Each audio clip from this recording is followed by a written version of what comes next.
Hello, and welcome to another FishDuck.com one-on-one video podcast. I'm Kurt, and each week I sit down to speak with former student athletes, outside experts to discuss current events associated with University of Oregon athletics.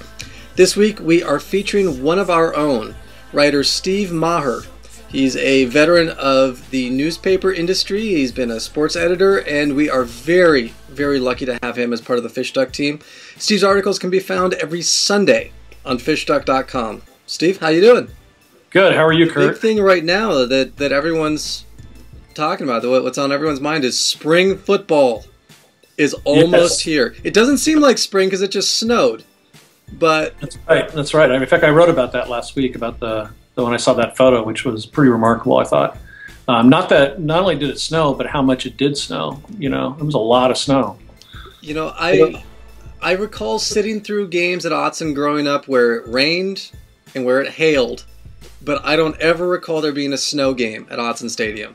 No, I was kind of racking my brain too, thinking if there had ever been a game like that, or at least where the snow was sticking on the field. I can't remember anything either, and maybe there was something like in the late '60s or early '70s or something, but I've never heard about it. I can recall a few that Oregon played at Washington State, but none at Autzen Stadium. Yeah, and actually, nothing in recent history with Washington State either that I remember. Certainly nothing like they encounter when they play the Apple Cup. Sometimes it'll be definitely sticking then and piling up. But yeah, in Autzen, I've been in some pretty torrential, experiences, and also the temperature can drop. I remember, just like 2 or 3 years ago, what was it, like two, 3 years ago when they played Oregon State for the Rose Bowl. That game, I remember dropping into the 20s and coming out of Autzen Stadium and looking down and seeing all the fires that were little, people had started fires everywhere in the parking lot. I've got kind of mixed feelings about the Ducks closing spring practices to the public. I think, I can kind of see where they're coming from. Obviously, a lot of other programs around the country are doing that. I think, I don't think it's really driven by coverage from the traditional media. I think they're worried about people coming in with their cameras and maybe from opposing camps, or I'm not quite sure, but I think it's more of that stuff, and then something appearing on the internet right away. Right. Kind of see that, but I'm also, kind of disappointed because I think that's one of the times, at least traditionally, where people can show up, get pretty close to the players. Maybe you're not necessarily talking to them, but you're, within talking distance, and you get up close, and there's just sort of that, where they let the guard down a little bit, as opposed to the season when then things are more way serious, and you understand then things are more or less a business. But I don't know. I've been scanning the wire stories today and yesterday looking for some kind of explanation, and I haven't seen anything, and I'm not sure the U of O has actually said anything as to why they're doing it, other than they're just doing it. You should be glad. Hey, Oregon State isn't even having a spring game this year, so at least we get a spring game. Right, exactly. I saw that recently. Yeah, that's yeah, and then the spring game, obviously the attendance has been skyrocketing. Last year, well, actually 2 years ago, it got up to like about 30,000. Everybody thought that was amazing. And then last year it was like 45,000 people showed up. And I've been to the last two because I'm not sure you know this, my family puts on the Eugene Marathon every year. And for the last few years, the spring game has been held the same weekend as the Eugene Marathon. Eugene Marathon's on Sunday and the spring game's been on Saturday. So I've been down there for the marathon anyway. So I've gone to the spring game. And last year I was really impressed by the size of that crowd. It was like, and people were cheering and standing up, and it was almost, not quite, it was almost like a regular game. Spring football in a lot of ways is a good gauge of where your program is at today. With that raised crowd, it shows the added enthusiasm for the program as a whole and the raised expectations for the team to perform well. I remember when I was going to school at Oregon, I never went to a spring game, and and I was following the football team pretty closely back then too, but I just never went. And it wasn't probably until the last decade or so that I started getting interested in that spring game. The big thing to me is going into next season is going to be the running back position. And everybody says, well, we've got Barner coming back. You don't need to worry. And we've got DeAnthony Thomas and some other possibilities. But the more I went back and followed LaMichael James, that guy was by far the greatest running back ever in the history of the school, and maybe the greatest football player. And you're not going to replace that. I don't care what anybody says, And I know Kenyon Barner is a very good football player, but there was something about LaMichael James that I think made him do what he did and stand out. And so I think really, that to me is the big question for the team next year. I don't think the quarterback battle will be interesting, but the way the Ducks play under Chip Kelly, that quarterback position is more of a playmaker than necessarily the star that has to carry the team, And as long as that quarterback is making the right reads, getting the ball to the right players, making the correct passes, doing that kind of stuff, that offense just, functions very well. So I think it goes back to the running back position. What's going to happen there? There's a lot of hype surrounding all the incoming receivers and the ones who redshirted last year, Sumler, Blackman, and Kelly.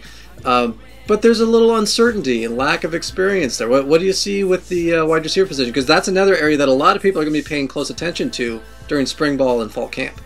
Yeah, I think that's another thing. But I feel, and talking to people and doing some of the reading I've done, that they've got these three, Sumler, Kelly, and Blackman, who I think are going to be really, really good, and they've got the speed to get downfield. Huff has got that too, but he was pretty dinged up last year. Mm-hmm. But that was something they struggled with last year because Tuanay was more of the possession receiver.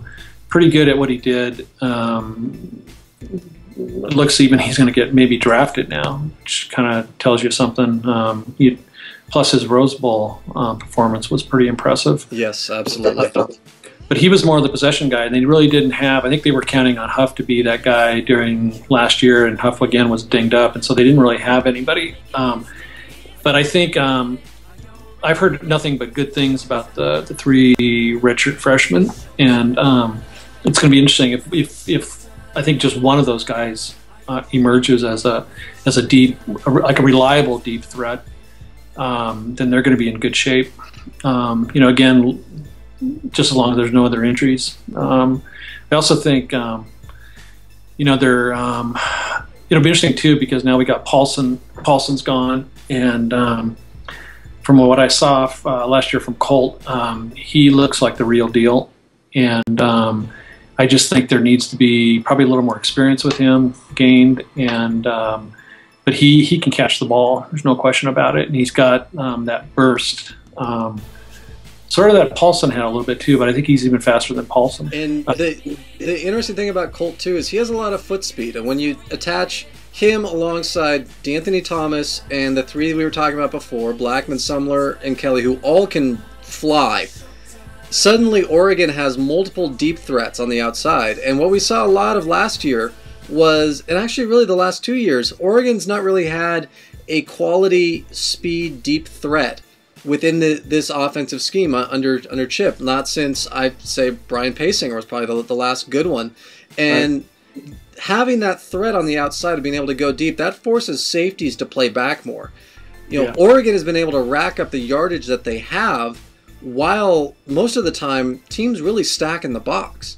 Now imagine what Oregon's offense can do if those safeties are forced to play deep to prevent the over-the-top pass with guys like Sumler and Blackman and Kelly and even Colt Lyerla doing a seam route down the middle, who can scorch safeties if they're not being careful. Suddenly that middle's open. Your guest last week, Jeremy King, I think it is, Jeremy, of the Sport Brewery, right? Yep. He made a good point. I was watching that, and he talked about that too, and he pointed out against like USC this year, to have that kind of a threat. Because USC is very athletic. They always are. They have players. They recruit very well, and to have that against USC would have helped quite, I think, a whole bunch, because they were coming up, and like you say, also all the other teams have been doing that since probably Dennis Dixon. Mm-hmm. And the other thing about Chip Kelly is that he every year he's proven that he adjusts his offense based on what he's got, and he does a really, really good job of that. And so if you toss in some guys who can go deep, who can get behind the corners, plus you've got a Barner, you've got a DeAnthony, a tight end who could catch. It's like pick your poison. Exactly. Let's talk a little bit about the overall perception of the University of Oregon athletic program as a whole. Having watched it for a long time now, we've seen it grow by leaps and bounds from what it was a couple decades ago, and there's been a concerted effort, and I look at it as sort of baby steps. It wasn't just a flip of a switch and all of a sudden Phil Knight snapped his fingers and Oregon is a national competitor. Part of that, or a big part of that, is because the football program is doing quite well, and and it's like this huge advertisement all around the world when you have a good football program, and the revenues that they're generating, are being spread to the other programs. But I think it goes back, it's like you hear this Phil Knight thing a lot from people. And what I always say to people is, Eugene was a great sports town before Phil Knight ever showed up. Yes. And there was a reason why Phil Knight went to Eugene and why he went to the University of Oregon. It wasn't like he was just drawn there for no reason. He went there because it was a good sports town. It was a good sports university.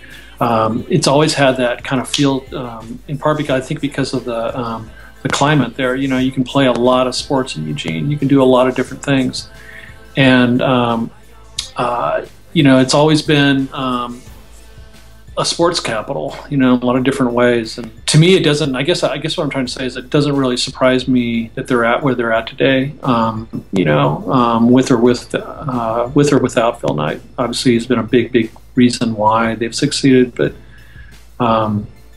Eugene's always been a great place. Quite amazing, and it's you just don't see that in very many colleges, universities. They'll be good in maybe 1 or 2 or 3 sports, and that's kind of it. There are some exceptions, like obviously Notre Dame, Stanford. They're pretty good across the board too, but there isn't too many public universities like the U of O, and and you get a vibe when you go down there too. You walk around and there's just all this activity, and no matter where you're in that campus or even off campus, you pick up, you go down to Hayward Field and you see all the track stuff going on, and then right behind that they've got the the soccer practice fields and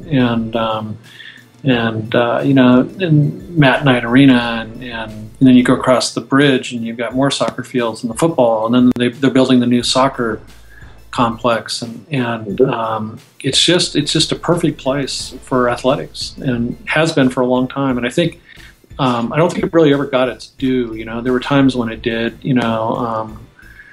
In basketball, when the Kamikaze Kids were playing, and there was a lot of buzz then about Eugene, and then when the Duck football program got hot, there was buzz then about Autzen, and what a great sports town this is. But I think it's always been there, and I think it predates Phil Knight, and it just never got the attention. Absolutely. Well, any final thoughts here for our loyal FishDuck followers? Not really. I've enjoyed working for FishDuck. I think it's we got some really good things going on, and I think it really is different. Well, you're a big part of that, so thank you very much, Steve, for being part of FishDuck. Everyone who's watching, you can catch Steve's articles every Sunday at FishDuck.com. Steve, thank you very much for being a part of the One-on-One podcast. Thanks, Kurt. Bye, Steve. Go Ducks. Go Ducks.